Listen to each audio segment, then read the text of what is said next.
All right, for this next step of throwing, I'm going to show you how to shape your pot. So you've centered, opened, and raised up a pot. You're not quite done. What you need to do is think about the shape that you want, and there's 3 parts to every pot. The base, the body, and the rim. So I like to use this tool. It's probably one of my most favorite tools for shaping a pot. The first thing I do is I always address the base, and I'm going to just scrape along the base, scraping off the skirt.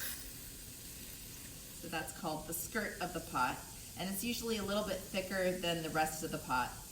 The next thing I'm going to do is I'm going to start slowing my wheel down, because I'm going to make like a little vase or something. So I'm going to slow my wheel down so I stay in control. Starting at the base, I'm going to push the pot out to give it a nice round shape. So I'm pushing it out from the inside with my fingertips against the rib. And as I create a shape, my rib is moving with my fingers on the inside.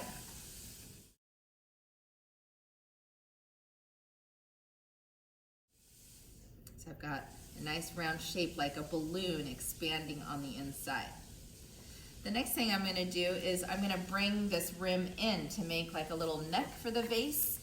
And before I do that, I need to make sure there's no water on the inside so that it doesn't get too soggy.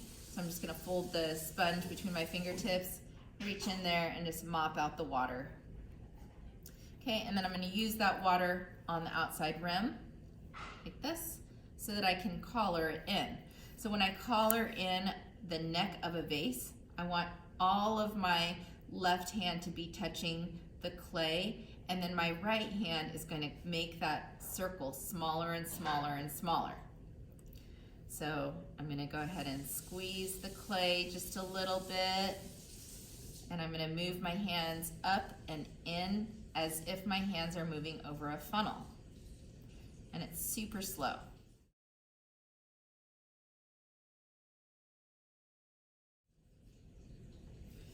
I'm going to keep my hands wet so they don't stick to the clay, and I'm going to do that again, just squeezing the clay and moving up and in as if my hands are moving over a funnel, just giving the clay a little hug with my hands.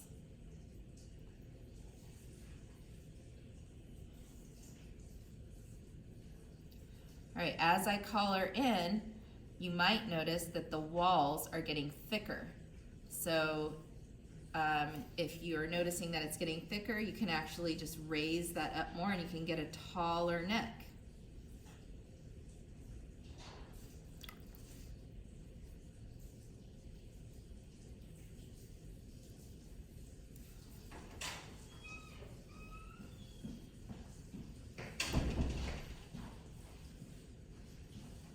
Can I go in to grab the coaster?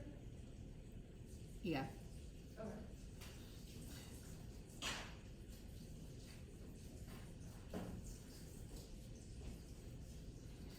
All right, last, I'm just gonna smooth out all the surfaces with my rib. You can use the curved side or the straight side, depending on what part of the pot you're working on. So on concave areas, I would use the curved side, and then on convex areas, I'd use the straight side. Just like that.